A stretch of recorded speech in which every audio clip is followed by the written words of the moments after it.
నమస్కారం. మనందరికీ కొన్నిసార్లు ఇలాంటి ఆలోచన వస్తుంది. ప్రాణం మీదకొచ్చినప్పుడు ఒక నేరం చెయ్యాల్సి వస్తే అప్పుడు పరిస్థితి ఏంటి? చట్టం మనల్ని కాపాడుతుందా లేక శిక్షిస్తుందా? ఈరోజు మనం ఇదే అంశంపై పూర్తి స్పష్టత తెచ్చుకుందాం.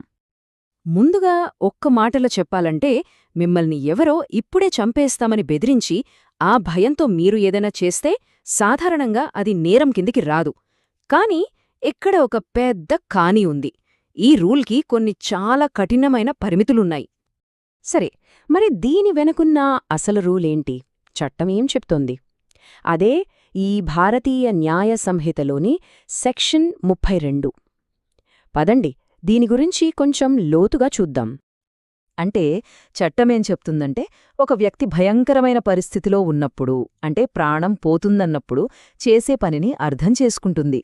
కాని అది కూడా కొన్ని ప్రత్యేకమైన పరిస్థితుల్లో మాత్రమే. అయితే ఈ రక్షణ దొరకాలంటే కొన్ని కండీషన్సున్నాయి. అవి కూడా ఏ ఒక్కటో రెండో కాదు. ఇక్కడ కనిపిస్తున్న ఈ 4 కండీషన్స్ ఒకేసారి నెరవేరాలి.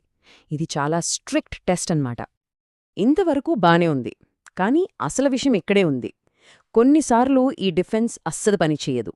మరి అవేంటో చూద్దామా? ఇది చాలా సింపుల్ లాజిక్. కావాలని పులి బోనులోకి దూరి, అయ్యో పులి నన్ను తినేస్తోందంటోంది, అందుకే నేను బోను పగలగొట్టాను అంటే కుదరదు కదా. ఇది అంతే.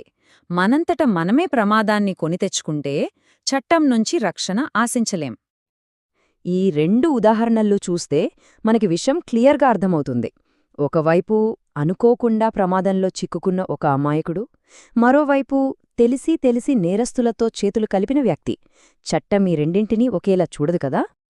సరే, ఈ థియరీ అంతా పక్కన పెడితే నిజంగా ఇలాంటి పరిస్థితొస్తే ఎలా ఉంటుంది?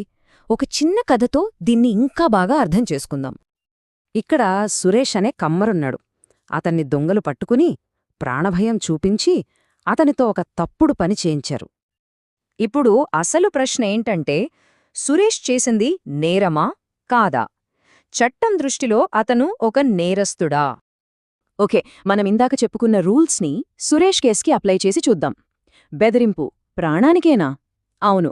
వేరే ఆప్షన్ ఉందా? లేదు. ఆ టైంలోనే జరిగిందా? అవును. సో ఫైనల్గా సెక్షన్ 32 ప్రకారం సురేష్కి రక్షణ లభిస్తుంది. అతను చేసింది నేరం కాదు. అయితే నన్ను బెదిరించారు అని చెప్తే సరిపోదు. పోలీసులు, కోర్టులు దీన్ని అంత సులభంగా వదిలిపెట్టవు. క్షుణ్ణంగా దర్యాప్తు చేస్తారు. అసలు నిజంగా ప్రాణాపాయం ఉందా? ముందే వాళ్లతో ఏమైనా సంబంధాలున్నాయా? ఇలాంటివన్నీ చాలా జాగ్రత్తగా పరిశీలిస్తాయి. ఇదంతా చూశాక మనకొక డౌట్ వస్తుంది. అసలు చట్టంలో ఇలాంటి ఒక వెసులుబాటు ఎందుకు పెట్టారు? దీని వెనక ఒక పెద్ద కారణముంది. అదే మన రాజ్యాంగమిచ్చిన జీవించే హక్కు, అంటే ఆర్టికల్ 21 అన్నమాట. ప్రాణం కాపాడుకోవడమనేది మనిషికి ఉన్న ప్రాథమిక హక్కు. ఈ సెక్షన్ 32 ఆ హక్కుకి, సమాజ భద్రతకి మధ్య ఒక బ్యాలెన్స్ తీసుకొస్తోంది. చూడండి, చట్టం కూడా మరీ అంత కఠినంగా ఉండదు.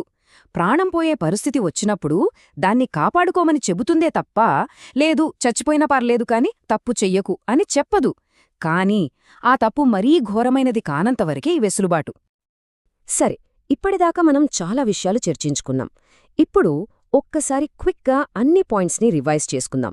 సింపుల్గా చెప్పాలంటే అసలు విషయమేంటంటే, ఈ సెక్షన్ 32 కింద రక్షణ దొరకాలంటే బెదిరింపు వెంటనే చంపేస్తామనేలా ఉండాలి, ఆ భయం నిజమైనదిగా ఉండాలి, మనంతట మనం ఆ ప్రమాదంలోకి వెళ్ళి ఉండకూడదు. అన్నింటికన్నా ముఖ్యంగా మనం చేసింది హత్య లాంటి పెద్ద నేరమై ఉండకూడదు. మరోవైపు ఈ రక్షణ ఎప్పుడు వర్తించదంటే, ఫ్యూచర్లో చూస్తాలాంటి బెదిరింపులకి లేదా చిన్న చిన్న గాయాలకి ఇది వర్తించదు. తెలిసి తెలిసి దొంగల గ్యాంగ్లో చేరితే అస్సలు వర్తించదు. అలాంటివన్నింటికన్నా ముఖ్యంగా హత్య చేస్తే మాత్రం ఈ సెక్షన్ కింద ఎలాంటి మినహాయింపు ఉండదు. ఈ చిన్న సంభాషణే మొత్తం విషయాన్ని చెప్పేస్తుంది. చట్టానికే మన భయం అర్థమవుతోంది, కాని ఎక్కడ గీత గీయాలో కూడా దానికి బాగా తెలుసు. ఆ గీతే హత్య. చివరిగా ఇది మనల్ని ఒక పెద్ద ప్రశ్న దగ్గరే వదిలేస్తుంది. బ్రతకడం కోసం చేసే ప్రయత్నానికి, మన బాధ్యతకి మధ్య చట్టం ఆ గీతను సరిగ్గా ఎక్కడ గీస్తుంది? ఆలోచించాల్సిన విషయమే కదా.